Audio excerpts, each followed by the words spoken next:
Un encuentro con su palabra, porque secase la hierba, marchitase la flor, mas la palabra de Dios permanece para siempre.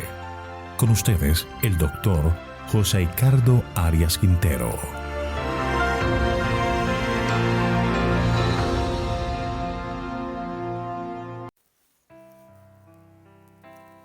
Hoy estudiaremos Miqueas capítulo 2. Ay de los que oprimen a los pobres. Vamos a orar. Querido Señor, cuán agradecidos estamos contigo, Padre, por todas las bondades que nos ofreces, por este día que nos regalas.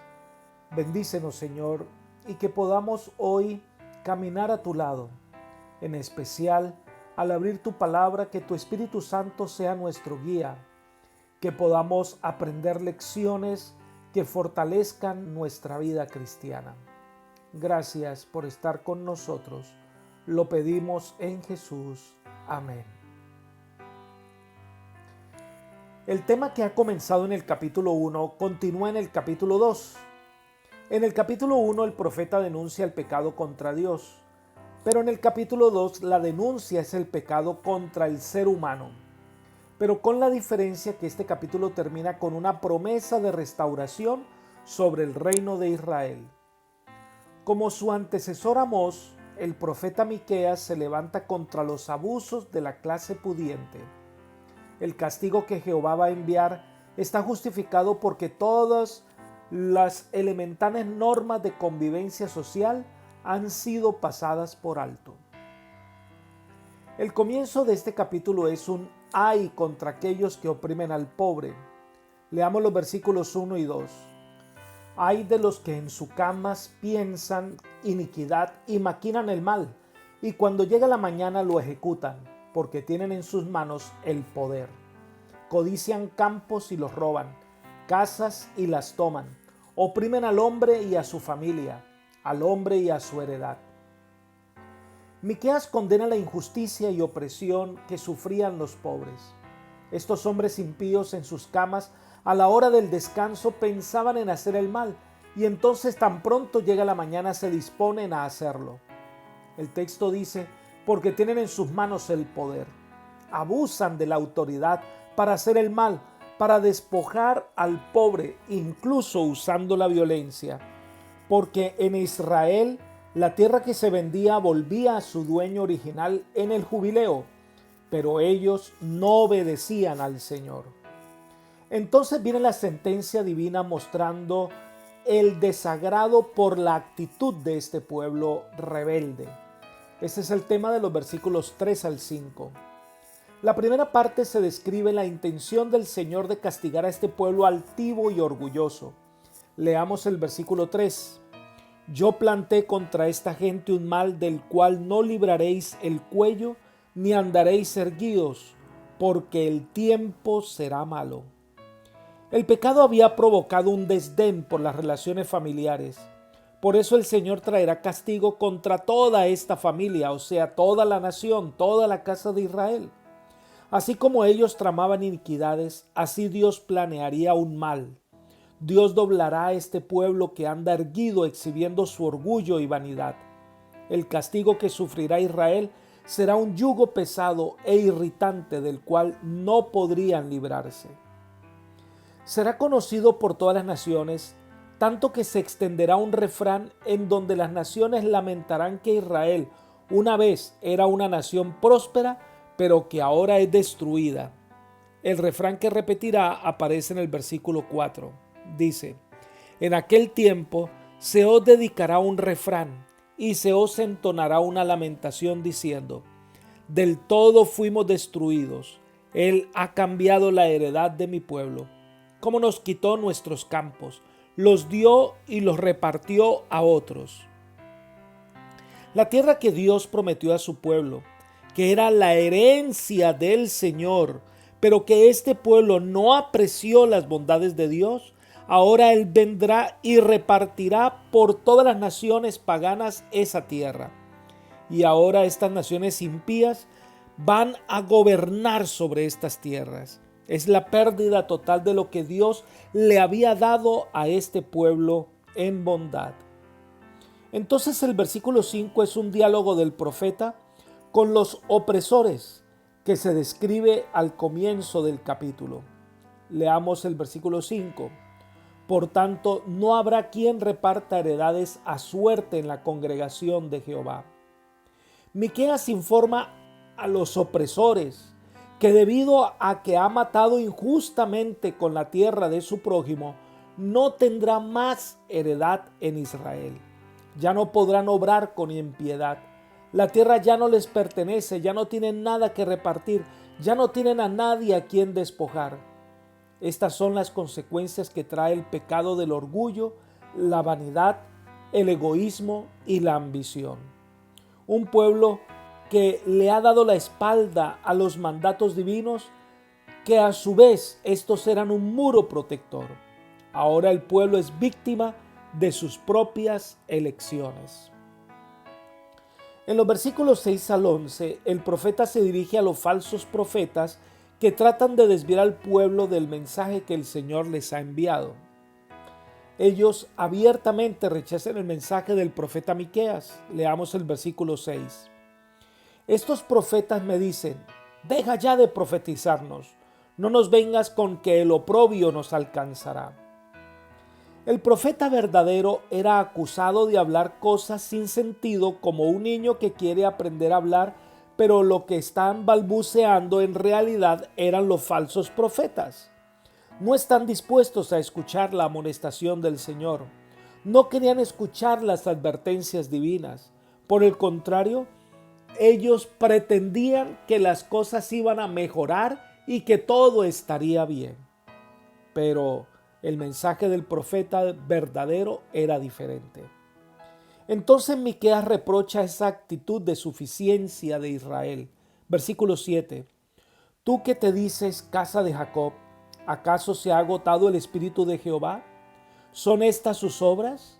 ¿No hacen mis palabras bien al que camina rectamente? Dios es un Dios grande en misericordia y compasión, pero cuando el hombre peca abiertamente, su pecado lo lleva a recibir las consecuencias de su maldad. Dios no es responsable por el mal que viene como resultado del pecado. En este sentido, el pecador se castiga a sí mismo.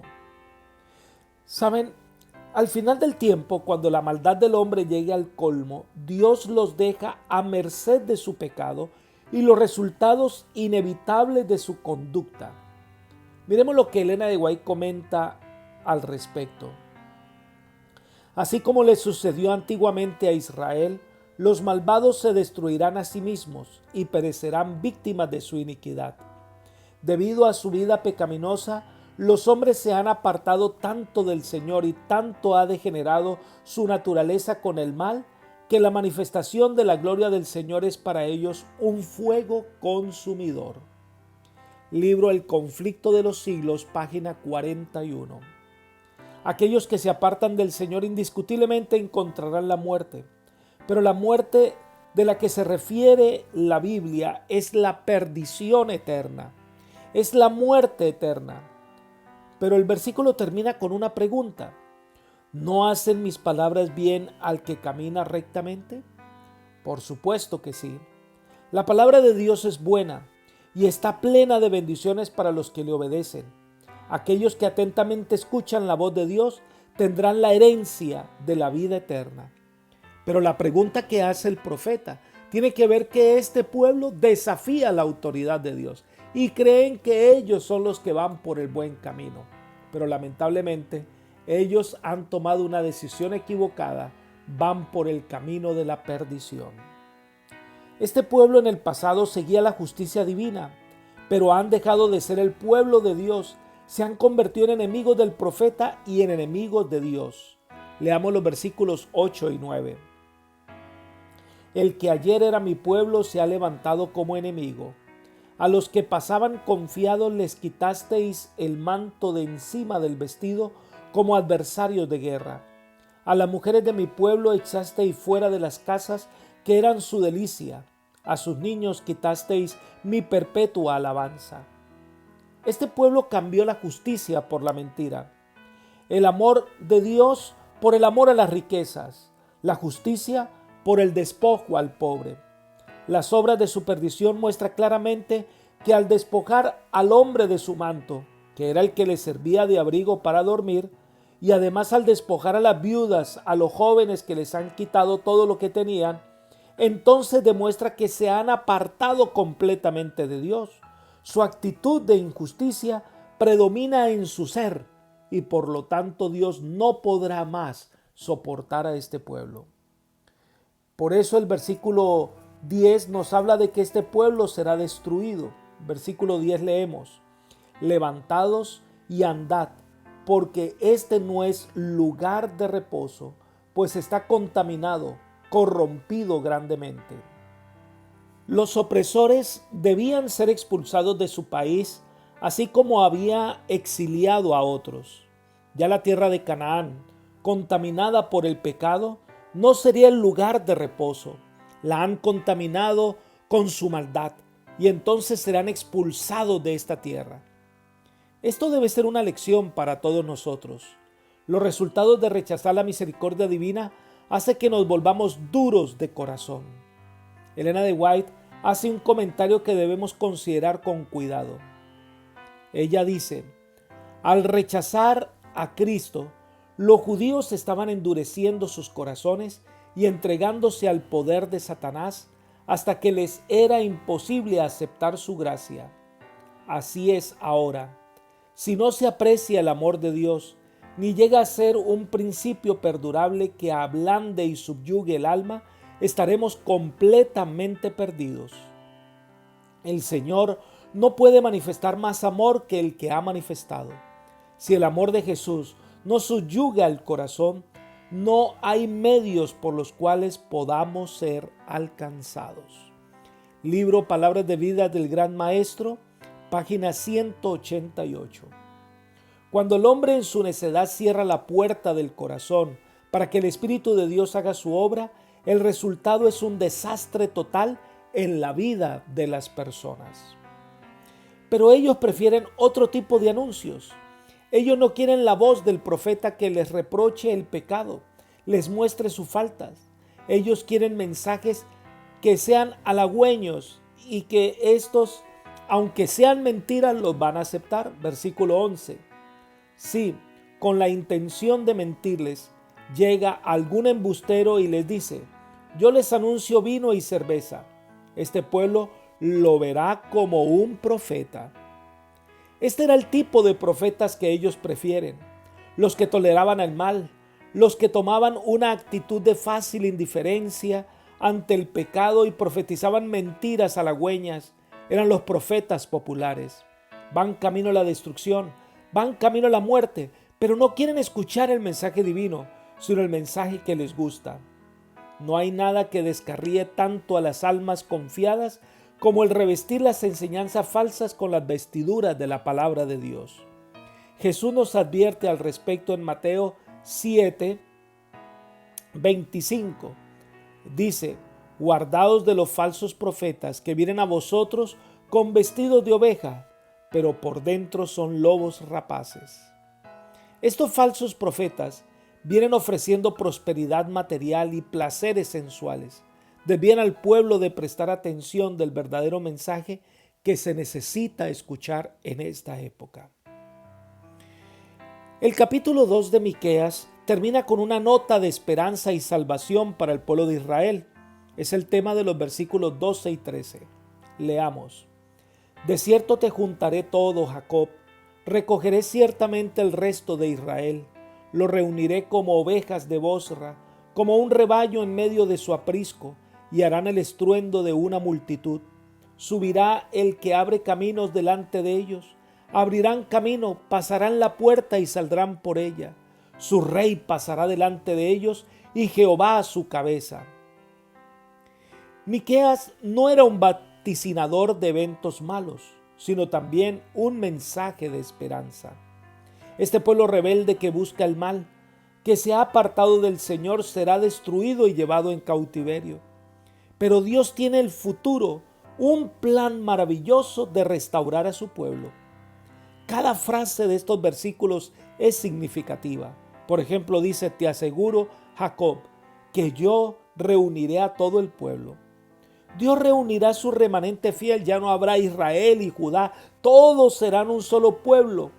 Aquellos que están en cautividad, esparcidos por las naciones, serán reunidos. Y dice, te aseguro, Israel, que yo juntaré a tu remanente. Dios siempre tiene un remanente fiel que se reúne para adorarle. Y para ilustrar lo que el Señor hará con su remanente, Miqueas usa una figura que es muy especial para él, ya que es de origen campesino y trabaja la tierra. Dice, lo reuniré como ovejas de Bosra, como un rebaño en medio de su aprisco, y harán el estruendo de una multitud. Dios va a juntar a su pueblo como un pastor reúne a sus ovejas para llevarlas al aprisco, es decir, el pastizal. Él los va a llevar a un lugar donde ellas puedan ser adecuadamente cuidadas y alimentadas. Dios todavía los considera sus ovejas. Dios los traerá para que su rebaño sea grande y fuerte. Esto nos lleva a recordar que Jesús usó la figura del buen pastor que reúne a sus ovejas de diferentes lugares. Leamos el Evangelio según San Juan, capítulo 10, versículos 14 al 16. Dice, yo soy el buen pastor y conozco mis ovejas, y las mías me conocen, así como el Padre me conozco y yo conozco al Padre, y pongo mi vida por las ovejas. También tengo otras ovejas que no son de este redil. Aquellas también debo traer, y oirán mi voz, y habrá un rebaño y un pastor. Dios quiere que todos nosotros formemos parte de su rebaño y les sirvamos con alegría. El Señor juntará a su pueblo como el pastor junta su rebaño y lo lleva a una tierra de paz y prosperidad. Dios podrá hacerle frente a cualquier obstáculo. El Señor abrirá el camino para que el pueblo pueda pasar. El Señor que sacó a Israel de Egipto, el Señor que abrió el mar en el desierto, el Señor que guió a su pueblo por el desierto hasta llegar a la tierra prometida, es el mismo Dios que abrirá el camino para que los cautivos vuelvan a su tierra. Ese mismo Dios abrirá el camino para que el pueblo de Dios salga triunfante en el tiempo del fin y sean librados para siempre del cautiverio del pecado y vivan con Él por la eternidad. Apreciado amigo y hermano, hoy Dios está juntando a su pueblo de todas partes. Llama insistentemente a las personas para que abran la puerta del corazón y puedan entender que el camino por el que van es el camino de muerte y ahora les está ofreciendo es el camino de la vida eterna. Él está juntando a su remanente fiel. Solo faltas tú. Te está buscando. Quiere que sea una de sus ovejas. Es el tiempo de entregar tu vida al Señor. Que el Señor te bendiga y te guarde. Es mi oración por ti hoy. Amén.